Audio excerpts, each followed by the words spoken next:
ግብረ ሐዋርያት ካብ ምዕራፍ 1 ክሳብ ምዕራፍ 5 በስመ አብ ወወልድ ወመንፈስ ቅዱስ አሐዱ አምላክ አሜን። ሰላም ክርስቶስ ይብዛሕልኩም ስድራ ለእግዚአብሔር ቤተሰብ ማይነቲብ እንኳዕ ናብ ጀነና በሰላም መጻኹም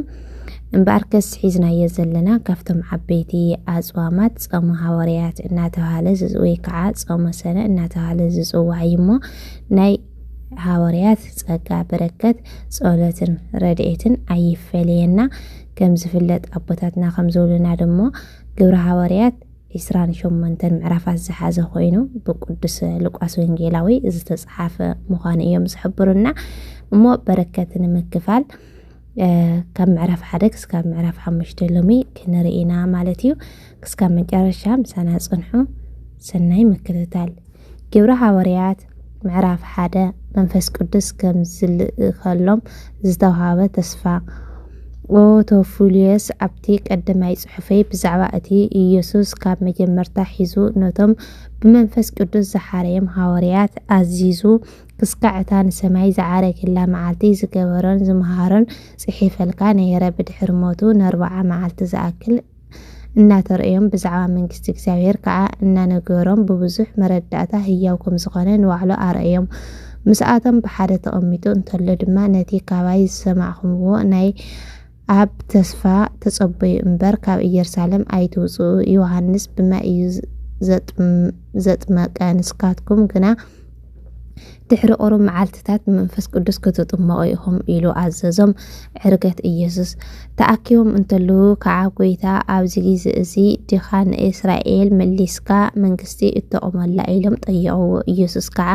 ነቲ ኣብ ብስልጣኑ ዝመደቦ ዘመንን እዋንን ክትፈልጡ ኣይተዋሃበኩምን መንፈስ ቅዱስ ናባኻትኩም ምስ ወረደ ግና ሓይሊ ክትቕበሉ ኢኹም ኣብ ኢየሩሳሌምን ኣብ ኩላ ይሁዳን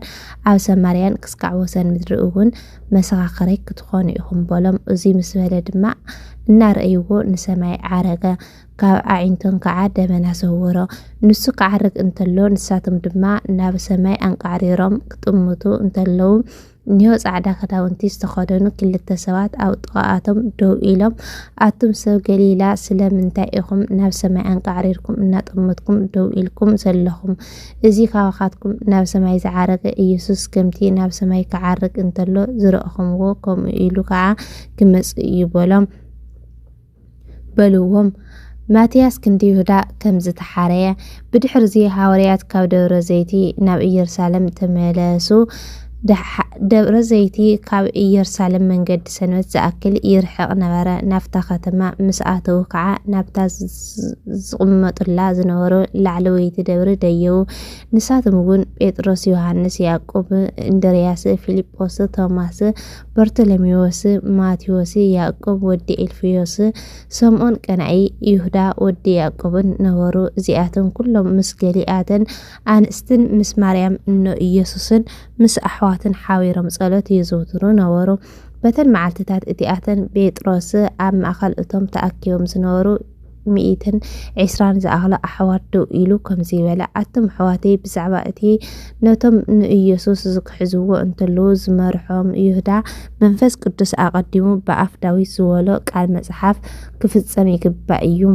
ቁጥሩ ምሳና እንተ ዝኸውን ናይዚ ኣገልግሎት እዚ ተኻፋላይ እውን ነበረ ሕዚ ግና እንዮ እዚ ሰብኣይ እዚ ብዓስቢ ዓመጽኡ ግራት ዓደገ ብግንባሩ ተደፊኡ ከዓ ኣብ ክልተ ተተርተረ ኩሉ ኣምዕቱ ድማ ተዘርገፈ እዚ ነገር እዚ ኣብ ኢየሩሳሌም ኣብ ዝነበሩ ኩሎም ተሰምዐ ነቲ ግራት ከዓ ብቋንቋኣቶም ኣክልዳማ ማለት ግራት ደም ኢሎም ሰመይዎ ከምኡ ድማ እቲ ኣብ መጽሓፍ መዝሙር ገዝኡ ትዕኖ ኣብኣ ዝነብር ከዓ ኣይራኸብ ከምኡውን ንሽሞቱ ካሊእ ይውሰዳ ዝብል ምእንቲ ክፍጸም እዩ ስለዚ ካብዞም ካብ ጥንቀት ዮሐንስ ጀሚሩ ጎይታና ኢየሱስ ክርስቶስ ካባና ክስካዕታ ንሰማይ ዝዓረገላ መዓልቲ ምሳና ካብ ዝነበሩ ሰባት ካብኣቶም ሓደ ስለ ትንሳኤኡ ምሳና ምስክር ክኸውን ይግባእ እዩ ስለዚ ክልተ ሰባት ኣቆሙ ንሳቶም ከዓ እቲ ኢዮስጣስ ወይ ባርናባስ ዝብልዎ ዮሴፍን ማትያስን ነበሩ ሽዑ ልቢ ኩሉ እትፈልጥ ጎይታ እዛ ይሁዳ ናብ ስፍራኡ ክኸይድ ዝሓደጋ ስፍራ ኣገልግሎትን ሃዋርያነትን ክቕበል ካብዞም ክልተ እዚኣቶም ነይንኦም ከም ዝሓረኻ ኣርኢ እናበሉ ጸለዩ ዕፃ ድማ ኣውደቑሎም እታ ዕፃ ከዓ ንማትያስ በጽሐት ምስቶም 11 ሃዋርያት እውን ተቖጸረ ግብረ ሃዋርያት ምዕራፍ 2 መንፈስ ቅዱስ ከም ዝወረደ ኣብ መበል 50 መዓልቲ ድሕሪ ፋሲካ ዝውዕል በዓል ጴንጠቆስጤ ኩላቶም ሓቢሮም እንተለዉ ብድንገት ከም ብርቱዕ ዓውሎ ንፋስ ካብ ሰማይ ድምፂ መጸ ነታ ተቐሚጦምላ ዝነበሩ ቤት እውን መልኣ ልሳናት ሓዊ ዝመስል ድማ ተረእዮም ተመቓቒሉ ከዓ ኣብ ልዕሊ ነፍሲ ወከፎም ተቐመጠ ንኹሎም ድማ መንፈስ ቅዱስ መልኦም መንፈስ ቅዱስ ክዛረቡ ከለዉ ዝሃቦም እውን ብኻሊእ ቋንቋታት ክዛረቡ ጀመሩ ኣብ ዓለም ካብ ዘለዉ ሃገራት ኣሕዛብ ዝመፁ ንእግዚኣብሔር ዝፈርሑ ኣይሁድ ኣብ ኢየሩሳሌም ነበሩ እዚ ድምፂ እዚ ምስ ሰምዑ ብዙሓት ህዝቢ ተኣከቡ ነፍሲ ወከፎም ብቋንቋኣቶም ክዛረቡ ምስ ሰምዑ ከዓ ተገረሙ ኩላቶም ተገሪቦምን ተደኒቖምን እኒሆ እዞም ዝዛረቡ ኩላቶም ገሊላውያን ዶ ኣይኮኑን ከመይ ኢና ደኣ ኩላትና በብቲ ዝተወለድናሉ ቋንቋ እትዛረቡ ንሰምዖም ኣለና ንሕና ሰብ ጰርጤን ሰብ ሚድን ሰብ ኢላምን እቶም ኣብ መስጴጦምያን ኣብ ይሁዳን ኣብ ቀጵዶቅያን ኣብ ጳንጦስን ኣብ ኤስያን ዝነብሩ ኣብ ፍርግያን ኣብ ጵንፍልያን ኣብ ግብፅን ኣብ ከባቢ ቀሬና ዘለዋ ዓድታት ሊብያን ካብ ሮሜ ዝመጻና ኣይሁድን ናብ ይሁዳነት ዝኣተና ወገናት ኣሕዛብን ሰብ ቀርጤስን ዓረብን ኢና እንተኾነ እኒሆ ብቋንቋና ብዛዕባ እቲ ዓብይ ግብሪ እግዚኣብሔር ክዛረቡ ንሰምዖም ኣለና በሉ ኩላቶም ደንጊጾም ዝብልዎ ጠፊኡዎን ከዓ ንስንሳቶም እዚ ነገር እዚ እንታይ ኮን ይኸውን ተባሃሉ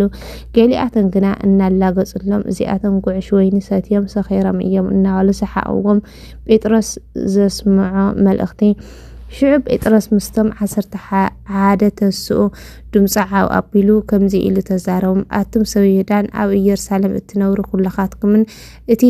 ዝኾነ ነገር ምእንቲ ክትፈልጡ ጽንኢኩም ስምዑኒ ከምቲ ንዓኻትኩም ዝመስለኩም እዚኣቶም ሰኺሮም ኣይኮኑን ገና 3 ሰዓት ናይ መዓልቲ እዩ እሞ እዚ ግና ከምቲ ነቢይ ዩኤል ዝበሎ እዩ በተን ድሕረወት መዓልትታት ከምዚ ክኸውን እዩ ይብል እግዚአብሔር ኣብ ልዕሊ ኩሉ ሰብ ካብ መንፈሰይ ከፍስስ እየ ኣወዳትኩምን ኣጓላትኩምን ክንበዩ ኣጋውዝኩም ከዓ ራእይ ክርእዩ ሽማግለታትኩም እውን ሕልሚ ክሓልሙ እዮም እወ በተን ድሕረወት መዓልትታት እቲኣተን ኣብ ሰውእተን ኣንስትን ኣገልገልተይ መንፈሰይ ከፍስስ እየ ንሳተን ከዓ ክንበዩ እዮም ኣነ ድማ ኣብ ልዕሊ ኣብ ሰማይ ተኣምራት ኣብ ትሕቲ ኣብ ምድሪ ከዓ ምልክት ደምን ሓውን ጣቓን ክገብር እየ እታ ዓባይን እትገርምን መዓልቲ እግዚአብሔር እንታይ መጸት ፀሓይ ናብ ጸልማት ወርሒ ከዓ ናብ ደም ክትልወጥ እያ ኩሉ ስም እግዚአብሔር ዝጽውዕ ድማ ክድሕን እዩ ኣቱም ሰብ እስራኤል ነዚ ነገር እዚ ስምዑ ከምቲ በዓልኻትኩም እትፈልጥዎ ናይ ናዝሬት ኢየሱስ በቲ እግዚአብሔር ብኡ ኣብ ማእኸልኩም ዝገበሮ ሓይልን ተኣምራትን ምልክትን እግዚአብሔር ዝመስከረሉ ሰብ እዩ ነይሩ ከምቲ ሙዱ ምኽሪ እግዚአብሔርን ዘለዓለማዊ ፍልጠትን ንዝተወፈየ ኢየሱስ ብኢድ ሓጢአተኛታት ሰቐልኩምዎን ቀተልኩምዎን ሞት ሒዙ ከጽንዖ ስለዘይ ከኣለ ከዓ እግዚአብሔር መእሰር ሞት ፈቲሑ ኣተንስኦ ዳዊት እውን ብዛዕባኡ ከምዚ ይብል ንእግዚአብሔር ኩሉ ሻዕ ኣብ ቅድሚ ሪኦ ንሱ ብየማናይ ስለ ዘሎ ከዓ ኣይናወፅን እየ ስለዚ ልበይ ተሓጎሰ ልሳነይ ከዓ እልል በለት ስጋይ እውን ብተስፋ ክነብር እዩ ነፍሰይ ኣብ ሲኦል ኣይተሓድጋን ኢኻ ንቅዱስኻ ድማ ኣብ መቃብር ክብስብስ ኣይትገድፎን ኢኻ ንስኻ መንገዲ ህይወት ኣፍለጥካኒ ምሳይ ብምህላውካ ድማ ብተሓጓስ ክተጽግበኒ ኢኻ ኣቱም ኣሕዋትና እቲ ርእሲ ኣቦታት ዝኾና ዳዊት ከም ዝሞተን ከም ዝተቐበረን መቃብሩ ከዓ ክስካዕ ሎሚ ኣባና ከም ዘሎን ኣረጋጊፀ ነግረኩም ኣለኹ ንሱ ነቢይ ስለ ዝነበረ እግዚአብሔር ሓደ ካብ ፍረ ከርሱ ኣብ ዝፋኑ كقمت محلا كم زم حلال يفلت نورا نفس أبسيول كم زي تدرف سجون بمبسباس كم زي رئي أقدم فليت وبزعوات سعي كرستوس تزاربه إجزابير نزي يسوس أتنسيو إيو نحنا كلاتنا كعا نايز نجر زي مسخا خرينا حزي دما أو يمان إجزابير بخبري مستقمتا تسفى منفس قدسكون كأب مستقبل نزي نسكاتكم اتريون تسمعون زلقم نسو أفسوسو داويت بعلو داء قويتاي نسأل أتقام مرقصي إقرخا كسكع زقوروم أو يماناي تقمت بولو إيوال إجزابير إيسوس ناو سماي عارقين إن بأركس نزي نسكاتكم السقالكم هو إيسوس إجزابير نعو قويتان مسيحين كمزقورو كل بيت إسرائيل برقز إفلات شعو زي مسمعو لبوم تنخا أمون بيت رسلنا قالت حوارياتن آتم حواتنا انتايد آن قبار بولوهم بيت رسل ما تنسو حتياتكم من انتي كحد قلكم تحد قلكم كل خاتكم باسم إيسوس كريستوس تطمقوا وهو تمنفس قدسون تقبل إيكم أتي تسفان عقاتكم من دققاتكم نتم إجزابير أملاخنا نزوعهم أو روحوا نزلون يؤمو بلهم كالي بزح نجرم أمو كابزي كفتو للدير أسخم أدحنو إلوون معادم أتم شعونتي قالوا استقبلوا استطمقوا بتا معلتتي أدماء سلسة شح زأخلو آمن تتوسخوهم نساتن كآت مرتاوريات بمكتتالين حاويرا بمنوارا بمقراس انجيران بسألة تنساني عمنورو حبرت قداموت آمنتي بزح ملكتن تأمراتن دما بإيد هاورياتي قبر نورا أو كلهم كعا فرحات كنا أتم زآمنو كلهم دما حاويرا مينورو نورو زلوون كل كعا ناي حوار نبرا نساتهم مريتهم طريتهم شويتهم نخلاتن ككم زدليهم يمغلوهم نورو بب معلتون عبيتهم أدس انتي قارصو بحبرت صنيعم يكونورو أو غزاوتهم انجرا النقرص قعا بتحقوسن بقون علبن أما أدي ساتفو نورو إجزابيرون يمسكنو نورو أكيد مخلو هزو دما مقوس نورم إجزابير كعا زدحنو علات نابتي محوري يوسخ نورا آمين جبر حواريات معراف سلستا بسم إيسوس زحاوية مصاقو نيو دما بيتروسن يوحنسن بتاسعيتي ساعات بكيزة صلوتنا بيت مقدس يديو نورو كابز ولد جميرو مصاقو زخوانا حدثو أي نورا كافتم نبيت مقدس زعاتو مصوات من انتي كلم من كعات ايرم علات أفتا صبقت التبال أفتا بيت مقدس يأمطو نورو نسد معي بيتروسن يوحنسن نبيت مقدس كعاتو انتلو مصرائيان كمسقوتلو لمنام بيتروس مس يوحنس كوينو ناو كيرو نانا تأمت بولا نسخع كأتم مصوات زركتو مسيلو أتكيرو تأمتم بيتروس دما وركن برورن يبلين اتيزلن نكنا كيبكا أيب بسم ناي نازريت إيسوس كريستوس تنسؤمو تمارالس بولا بيا مانيتي إيدو حيزوون آتنسؤو شعون أقارن عنك عكاريتن صنعا بجد إلو خعا دوبل أمو كمالالس جمرا ناتا مالالسن النازلين إكزايرون إنا مسكين مساعدة من بيت مقدس آتوا كلهم أتمهزود ما بإغرو إنا خادنا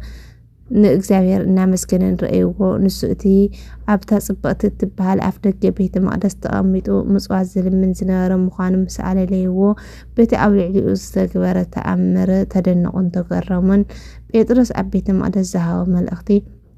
إتي زحاوي سوأي مس بيتروسن يوحنسن حاويرو انتلو أتم زوي بمليون بعوي بمكرام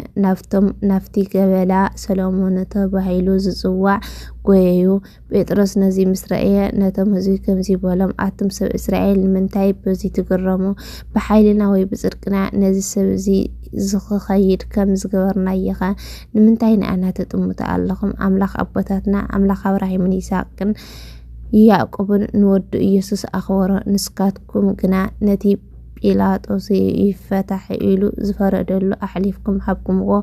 أو إرمي بيلاطوس كعا حدكم غو نسكاتكم نتي قدسن صادقان كحيدكم اتي قتال نفسي كفتح لكم لمنكم نتي وهابه ودما قتلهم ونعو قنا اكزابير كام موتات اتنسو نحنا كعا نزي مسكرينا بسمو بمئمان نزي اتريون اتفلتون سب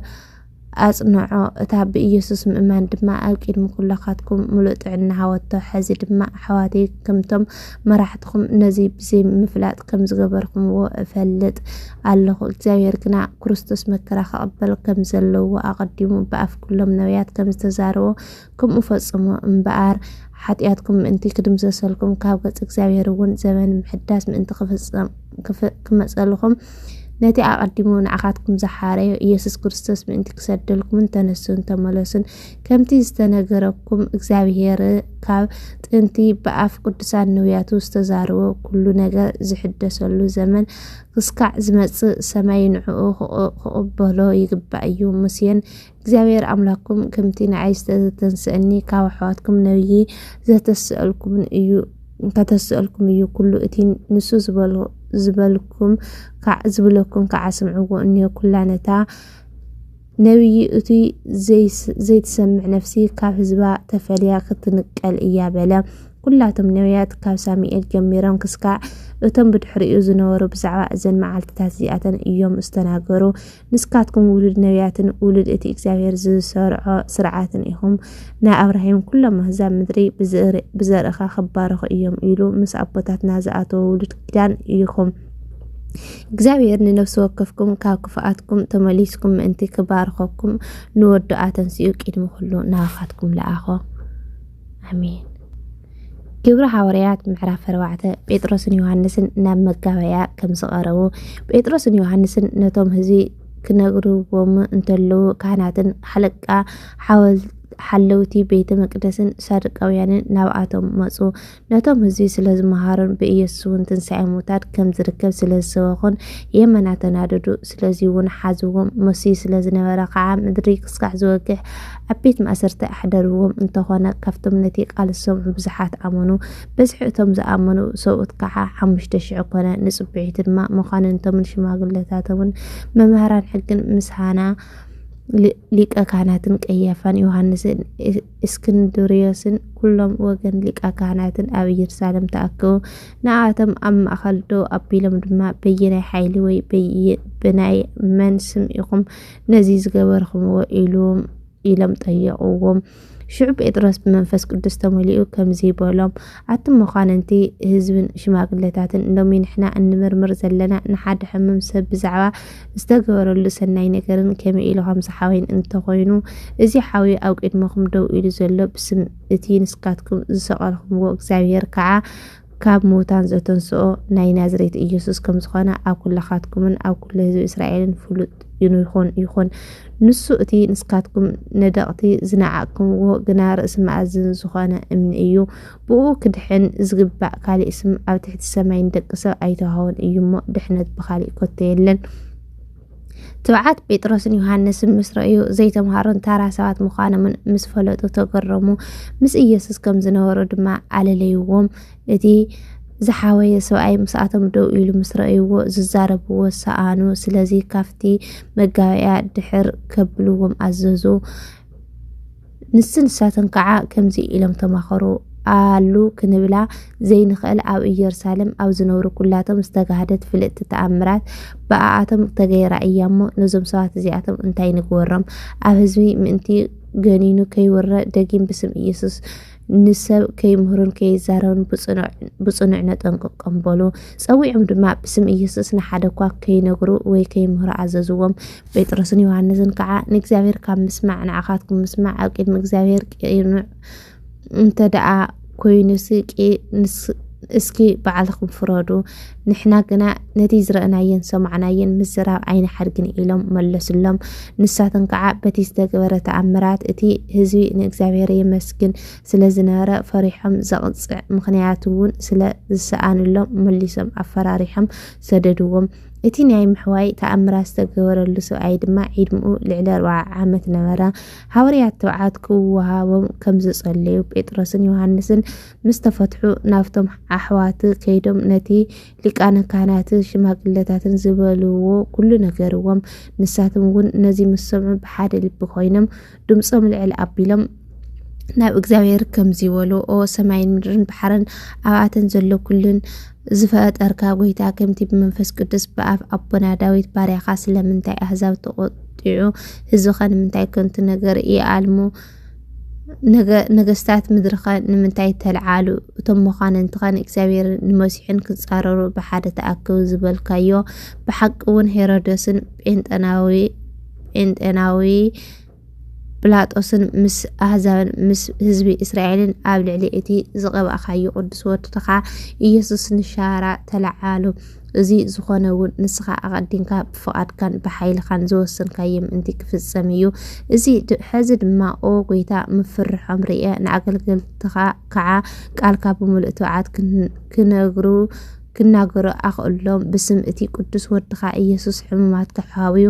ምልክትን ተኣምራትን ክፍጸም ኢድካ ዘርግሕ ኢሎም እናጸለዩ እንተለዉ እቲ ተኣኪቦምሉ ዝነበሩ ስፍራ ተናወፀ ኩላቶም ድማ ብመንፈስ ቅዱስ ተመልኡ ቃል እግዚአብሔር እውን ብትውዓት ተዛረቡ ማሕበራዊ ናብራ ክርስቲያን እቶም ዝኣመኑ ኩላቶም ሓደ ልብን ሓደ ሓሳብ ነበሩ ንብረቶም ብምልኡ ናይ ሓባር ደኣ ነበረ እምበር ካብኣቶም ሓደ እኳ እዚ ናተይ እዚ ዝብል ኣይነበሮምን ሐዋርያት ከዓ ብዛዕባ ትንሣኤ ጎይታና ኢየሱስ ክርስቶስ ብዓብይ ሓይሊ ይመስክሩ ነበሩ ኣብ ኩሎም ድማ ዓብይ ሞገስ ነበረ ኩላቶም መሬት ወይ ኣባይቲ ዘለዎም ሸይጦም ዋጋእቲ ዝተሸየጠ ኣምፂኦም ኣብ ጥቓ እግሪ ሐዋርያት የንብርዎ ነበሩ ንሳቶም ነፍሲ ወከፍ ከም ዝደልይዎ ይመቕልዎ ነበሩ ስለዚ ሓደ እኳ ዘሸግር ሰብ ኣይነበሮምን ናይ ቆጵሮስ ተወላዲ ዝኾነ ሐዋርያት ባርናባስ እናበሉ ጽውዕዎ ዮሴፍ ዝበሃል ሓደ ሌዋዊ ነበረ ባርናባስ ማለት ድማ ወዲ ምጽንዕናዕ ማለት እዩ ንሱ እቲ ዝነበረ ግራሽ ሸይጡ ነቲ ገንዘብ ኣምፂኡ ኣብ ጥቓ እግሪ ሐዋርያት ኣንበሮ ኣሚን ግብረ ሐዋርያት ምዕራፍ 5 ሐነንያን ሰጲራን ከም ዝተቐስፉ ሐነንያ ዝሱም ሓደ ሰብኣይ ሰጲራ ምስ እትበሃል ሰወይቲ መርዮቱ ሸጠ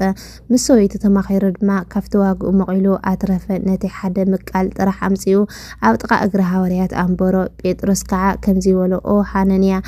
ንመንፈስ ቅዱስ ከተታልል ካብ ዋጋእቲ መሬት መቒልካ ክትሓብእ ከመይ ሰይጣን ኣብ ልብኻ መልአ እንተዘይትሸጠስ ናትካ ዳ ኣይነበረን ምስ ሸጥካየኻ ኣብ ኢድካ ዳ ኣይነበረን ከመይ ጌርካ ነዚ ነገር እዚ ብልብኻ ሓሲብካዮ ንሰብ ዘይኮነስ ንእግዚአብሔር ኢኻ ሓሽኻ ዘለኻ ሐነንያ እዚ ቃል እዚ ምስ ሰምዐ ወዲቑ ሞተ ኣፍቶም ነዚ ነገር እዚ ዝሰምዑ ኩሎም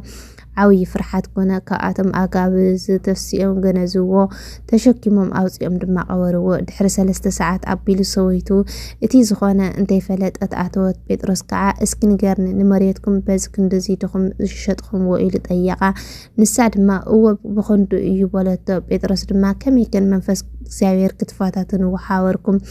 ጋር እቶም ንሰብኣይ ክዝቐሩ እንዮ ኣብ በራ ኣለው ንስኸውን ከውፅእ እዮም በላ ሽዑ ንሽዑ ኣብ ጥቓ እግሩ ወዲቓ ሞተት እቶም ኣጋብዝ ምስ ኣተው ሞይታ ስለ ዝጸንሐቶም ተሸኪሞም ወሲዶም ኣብ ጥቓ ሰብኣይ ቀበርዋ ኣብ ኩላ እታ ቤተ ክርስቲያን ኣፍቶም ነገር እዚ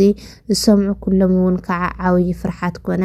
ሐዋርያት ዝገበርዎ ምልክትን ተኣምራትን ብዙሕ ምልክትን ተኣምራትን ብኢድ ሐዋርያት ኣብ ማእኸል እቲ ህዝቢ ተገበረ ኩላቶም ድማ ብሓንቲ ልቢ ሓቢሮም ኣብ ገበላ ሰሎሞን ይእከቡ ነበሩ እቲ ህዝቢ የመና የኽብሮም እንተነበረ እኳ ካብቶም ካልኦት ክሕወሶም ዝደፈረ ሓደ እኳ ኣይነበረን ካብ ቅድም ብዝበለጸ ብዙሓት ሰብኡትን ኣንስትን ብጎይታ እናኣመኑ ናብኣቶም ይውሰኹ ነበሩ ጴጥሮስ ክሓልፍ እንተሎ ጽላለቱ ንክዓርፎም ነቶም ሕሙማት ብቃሬዛታትን ጸይሮም የምጽእዎም እዮሞ ኣብቲ ኣደባባይ የንብርዎም ነበሩ ካብተን ኣብ ከባቢ ኢየሩሳሌም ዝነበራ ከተማታት ድማ ብዙሓት ሰባት ሕሙማትን ኣጋንንቲ ዝሓደርዎም ሒዞም ይመፁ ነበሩ ኩሎም ከዓ ይሓውዩ ነበሩ ስደት ሐዋርያት ሽዑ እቲ ሊቀ ካህናትን እቶም ምስኡ ዝነበሩን ኩሎም ወገን ሰደቃውያንን ብርቱዕ ቅንኣት ሓዲርዎም ተንስኡ ንሐዋርያት ሒዞም ድማ ኣብ ቤተ መእሰርቲ ኣእተውዎም መልኣክ እግዚአብሔር ግና ብለይቲ ነቲ ማዕጾ ቤተ መእሰርቲ ከፊቱ ኣውፅኦም ኪዱ ኣብ ቤተ መቅደስ ደው ኢልኩም ነዚ ናይ ህይወት ቃል እዚ ንህዝቢ ንገሩ በሎም ሐዋርያት ነዚ ምስ ሰምዑ ኣንኪዮም ናብ ቤተ መቅደስ ኣትዮም መሃሩ እቲ ሊቀ ካህናትን እቶም ምስኡ ዝነበሩን መፂኦም ነቲ መጋብያን ነቶም ሽማግለታት ደቂ እስራኤልን ክእክቡ ፀውዕዎም ንሐዋርያት ከምፅእዎም ድማ ናብ ቤተ መእሰርቲ ለኣኹ እቶም ሓሻኽር ግና ኣብ ቤት መእሰርቲ ምስ በጽሑ ሰኣንዎም ተመሊሶም ድማ እቲ ቤት መእሰርቲ ተዓጽዩ እቲ ማዕጾ ድማ ብጽኑዕ ተሸጊሩ እቶም ሓለውቲ እውን ኣብ ኣፍ ደገ ደው ኢሎም ጸኒሖምና ምስ ከፈትናዮ ግና ሓደ እኳ ኣይረኸብናን ኢሎም ነገርዎም እቲ ሓለቃ ሓለውቲ ቤተ መቅደስን ሊቃነ ካህናትን እዚ ነገር እዚ ምስ ሰምዑ እዚ እንታይ ኮን ይኸውን ኢሎም ብዛዕባኣቶም ዝብልዎ ሰኣኑ ሓደ መጽኡ ግና እቶም ኣብ ቤተ መእሰርቲ ዘእተኽምዎም ሰባት እኒሄው ኣብ ቤተ መቅደስ ደው ኢሎም ነህዝቢ የምህሩ ኣለዉ ኢሉ ነገሮም ሽዑ እቲ ሓለቃ ሓለውቲ ቤተ መቅደስ ምስኣቶም ሓሽኪሩ ኸይዱ ኣምጽኦም እንተምጽኦም እውን ብሓይሊ ዘይኮነስ ብምቅብጣር እዩ እዚ እውን እቲ ህዝቢ ብእምኒ ከይቅጥቅጦም ስለ ዝፈርሑ እዩ ምስ ኣምጽእዎም ኣብቲ መጋየት ደው ኣበልዎም እቲ ሊቀ ካህናት ከዓ ብስም እዚ ሰብ እዚ ከይትምህሩ ዶ ብጽኑዕ ዓዚዝናኩም ኣይንበርናን እኒሆ ከዓ ንኢየሩሳሌም ብትምህርትኩም መላእኽምዋ ደም እዚ ሰብ እዚ ኣብ ልዕሊና ከተምጽኡ ዲኹም ትደልዩ ዘለኹም ኢሉ ጠይቖም ጴጥሮስን ሐዋርያትን ግና ከምዚ ኢሎም መለስሎም ካብ ንሰብን ንእግዚአብሔር ክንእዘዝ እዩ ዝግባእ ነቲ ንስካትኩም ኣብ ዕንጨይቲ ሰቂልኩም ምስ ዝቀተልኩምዎ ኢየሱስ ኣምላኽ ኣቦታትና ኣተንስኦ ንእስራኤልን ንስሓን ስርየትን ሓጢአትን ምእንቲ ክህቦም እግዚአብሔር ንዑ ርእስን መድሕንን ገይሩ ናብ የማኑ ልዕል ኣበሎ ንሕና ነዚ ነገር እዚ ምስክር ኢና እቲ እግዚአብሔር ነቶም ዝኣዘዝዎ ዝህቦም መንፈስ ቅዱስ እውን ምስክር እዩ ንሳቶም ነዚ ምስ ሰምዑ ተቆጥዑን ሐዋርያት እውን ከቀትልዎም ደልዩ እንተኾነ ሓደ ገማልያል ዝስሞ ፈሪሳዊ መምህር ሕጊ ብኩሉ እዚ እውን ዝኸበረ ንሐዋርያት ሓንሳ ከግልስዎም ኣዘዘ ከምዚ ድማ በሎም ኣትም ሰብ እስራኤል ብዛዕባ እዚ ኣብዞም ሰባት እዚኣቶም ክትገብርዎ እተሓስብዎ ዘለኹም ነገር ንባዕልኹም ተጠንቀቁ ቅድሚ እዚ ተዋዳስ ኣነ ዓብይ እየ ኢሉ ተንሲኡ ነይሩ 400 ዝኣኽሉ ሰባት ከዓ ተኸተልዎ እንተኾነ ንሱ ተቐትለ እቶም ሰዓውቲ ድማ ኩሎም ተበቲኖም ጠፉ ብድሕሪኡ ከዓ ብግዜ እቲ ህዝቢ ዝተቆፀረሉ ዘመን ይሁዳ በዓል ገሊላ ተስአ ብዙሕ ህዝቢ ድማ ኣስደዐ ንሱ ተቐተለ كلهم أتم صعب ودما تبتن حزكع نغركم علنا نتم ساعات زي أتم إحداهم أيتنكوهم زي مخرزين زي قبر زين كابسب أنت خوينك فرسي كأوك سعير أنت دعا خوينكنا نزم ساعات زي أتم كتدفوهم أيتخولون إخهم مسك زعير مبأسكي وناكم نتم خروج تقبلوا نحاورياتكنا سوي عن قرفوهم باسم يسوع كين ناقرو عزيزا كعسددوهم نساتنكنا أنتي اسم يسوع ورتيت مقبل بقعات كوينم سلست قصرو كافتي مقاوي عنا تحقصوا وصوب بمعالتو ቤተ መቅደስን ገዛ እናዞሩን ኢየሱስ ክርስቶስ መሲሕ ከም ዝኾነ እንታይ ቋረጹ ይምህሩን የበስሩን ነበሩ አሜን ይቀጽል ምዕራፍ 6 ናይ ሐዋርያት ጸሎተ በረከት ተረዳነት ምስኩላትና ዘው ክርስቲያን ይኹን ወስብሐት ለእግዚአብሔር